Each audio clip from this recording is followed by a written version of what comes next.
Olá, sejam bem-vindos ao episódio inaugural de mais um podcast da Universidade do Estado do Amazonas, o PetCast Saúde e Equidade. Eu sou Glenda. Eu sou Leonardo. E nós somos acadêmicos de enfermagem e hoje nós convidamos você, telespectador, a conhecer o programa ao qual fazemos parte. Bom, e nesse primeiro episódio, nós teremos justamente um bate-papo para conhecermos o nosso projeto. Então, vamos conhecer o nosso projeto, quem faz parte desse trabalho, quais são os nossos objetivos e muitos outros conceitos importantes para que você, telespectador, se conecte a tudo que nós falarmos aqui a partir de hoje. E justamente para iniciar o nosso bate-papo, nós vamos explicar um pouquinho do que se trata o PET Saúde e Equidade, né? Então, o PET Saúde e Equidade, que é o Programa Nacional de Equidade de Gênero, Raça e Valorização das Trabalhadoras no Sistema Único de Saúde. Ele foi proposto em 2023 pelo governo federal e pelo Ministério da Saúde, e é uma iniciativa pioneira. Isso porque ele visa implementar políticas de equidade de gênero e raça no SUS, com o objetivo de transformar essas estruturas discriminatórias que afetam a divisão do trabalho, e também combater as várias formas de violência no ambiente de trabalho da saúde, oferecer suporte aos profissionais da área da saúde no processo de maternidade, de ciclos de vida delas, oferecer esse suporte também para que elas possam crescer dentro da área da saúde, promover ações voltadas para a saúde mental, as questões de gênero, que também inclui medidas de reabilitação para essas mulheres. E aqui dentro da Universidade do Estado do Amazonas, o PET Saúde vem com o tema Empoderamento das Trabalhadoras do SUS frente à violência, promoção da saúde mental e defesa dos direitos. E justamente para explicar um pouco mais do nosso PET Saúde e Equidade, nós convidamos a professora doutora Cássia Rosária da Silva para explicar para a gente. Olá, minhas queridas, sejam todas bem-vindas ao nosso PET Saúde e Equidade da UEA, uma iniciativa do Ministério da Saúde, onde a UDAI irá desenvolver, junto à Secretaria Municipal de Saúde de Manaus, ações, atividades que irão falar, abordar, conversar com vocês sobre saúde mental e prevenção de violência contra a trabalhadora do SUS. Sejam todas convidadas a imergir nesse processo de conhecimento, de conversas, de esclarecimento junto aos nossos profissionais, aos profissionais da ciência e aos nossos acadêmicos que estarão contribuindo para que tudo ocorra da maneira mais compartilhada possível com vocês. Sejam todas bem-vindas e aproveitem. Bom, né, depois desse depoimento, a gente consegue entender um pouquinho melhor do que se trata o PET e do que se trata também a nossa proposta enquanto projeto. Mas para isso, nós também temos dois conceitos importantes, que é a equidade e quem são esses trabalhadores do SUS. Então, justamente para falar um pouco sobre a equidade enquanto princípio do SUS, eu passo a palavra para a minha colega Glenda. Então, para entendermos o conceito de equidade, é importante refletir sobre a ideia de que, embora sejamos semelhantes, não somos iguais. A dor e a realidade do outro podem ser totalmente diferentes das nossas. Sendo assim, o princípio da equidade surge para que reconheçamos essas diferenças dentro de um território e consideremos que elas podem influenciar o processo de acesso às políticas públicas de saúde. A equidade é um dos 3 princípios doutrinários do SUS, juntamente com a integralidade e a universalidade. E ao falar de equidade, nós devemos pensar em justiça social e reconhecer que existem determinantes sociais de saúde que afetam diretamente o processo saúde, doença, cuidado, tanto dos usuários como dos trabalhadores e trabalhadoras do SUS.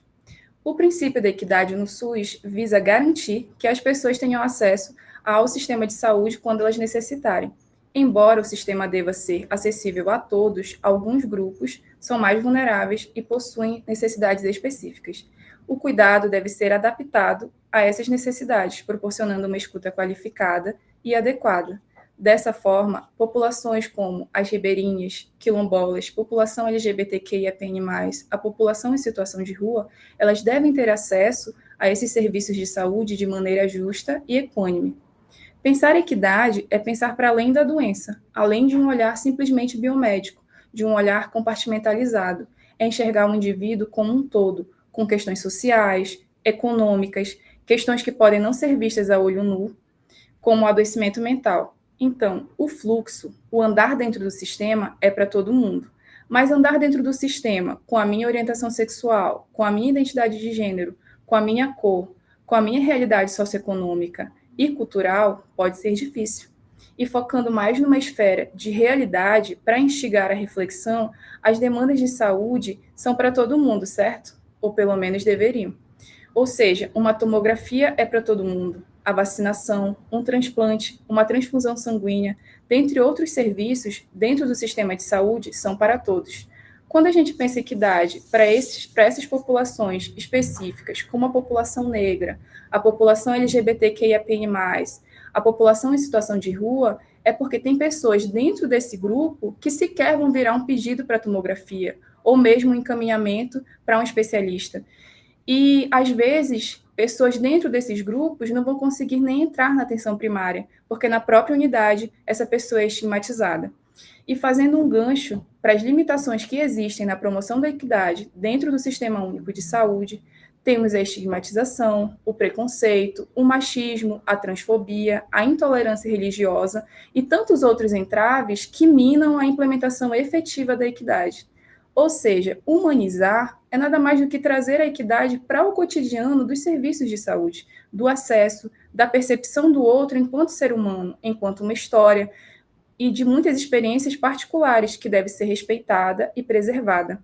É nada mais do que humanizar nossas práticas enquanto futuros profissionais de saúde, ou mesmo dentro do sistema de saúde. Às vezes, nós somos engessados e robotizados pela rotina, ou mesmo pelo cansaço, que a humanização é deixada para último plano. E aí eu deixo para vocês as seguintes perguntas. Quantas vezes você já tratou um paciente apenas pelo número do leito? Ou mesmo pelo número da ficha na sala de espera? Ou até como se fosse apenas uma doença. Ah, é o fulano do glaucoma, é o fulano do pé diabético. Então, assim, nós precisamos pensar nessas situações e na desconstrução desses rótulos e olhar para as pessoas como pessoas. E não tem como pensar equidade sem falar de humanização. Ambas estão interligadas e precisam ser difundidas no Sistema Único de Saúde e até mesmo dentro da academia para que o sistema seja mais fortalecido e equinânime. A mensagem que nós queremos deixar hoje é nessa desconstrução de estigmas, de preconceitos, de rótulos e que deve existir a interprofissionalidade para que a equidade seja alcançada de maneira efetiva. A partir disso, eu convido o nosso colega Leonardo para explicar para você, telespectador, quem são essas trabalhadoras do SUS. Então, primeiramente, amiga Glenda, quando a gente está falando justamente dessa equidade, nós estamos falando para todas as pessoas que compõem o SUS, tanto os usuários quanto as nossas trabalhadoras do qual nós falaremos. Então, para entender quem são essas trabalhadoras, é preciso falar um pouco do contexto no qual elas estão inseridas. Isso porque as desigualdades de gênero e étnico-raciais, elas ocupam um espaço histórico dentro da nossa sociedade.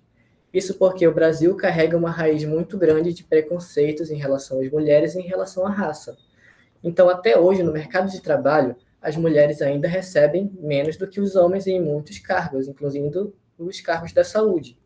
E quando nós vamos observar esse cenário dentro do contexto das mulheres negras, às vezes pode ser mais alarmante ainda. Então, dentro do SUS, as mulheres elas representam a maior força de trabalho. Elas são cerca de 2 milhões de mulheres, o que vai representar 75% da força de trabalho do SUS.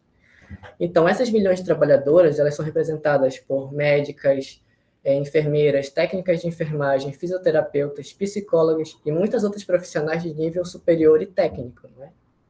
Porém, não só dessas profissionais são feitos o SUS, porque a força de trabalho feminino também é representada quando nós estamos falando das recepcionistas, das auxiliares de serviços gerais, nós estamos falando das motoristas, seguranças e vigilantes, auxiliares administrativos e de gestão, e também outros trabalhadores que vão desempenhar funções primordiais para que haja esse movimento dentro do Sistema Único de Saúde, né?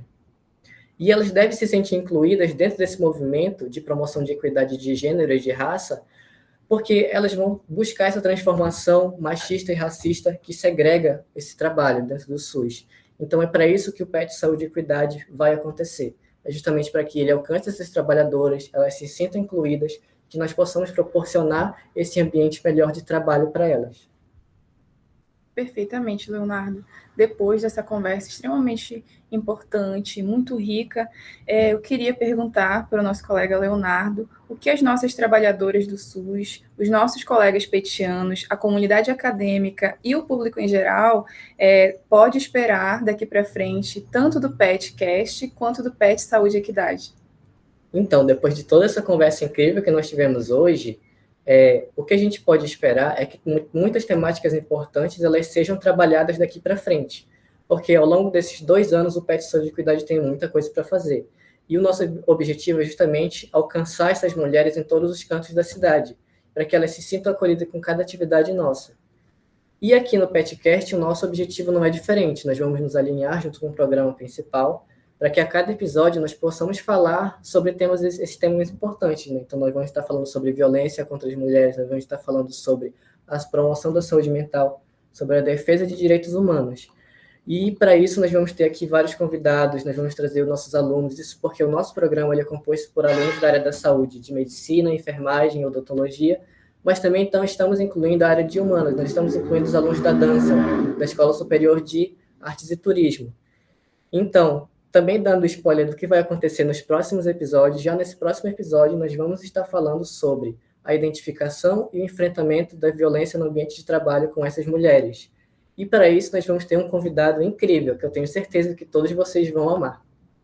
E para descobrir quem é esse ilustríssimo convidado e os próximos passos do PETcast, fiquem de olho nas nossas redes sociais e no YouTube do Telesaúde UEA. Até a próxima! Até a próxima!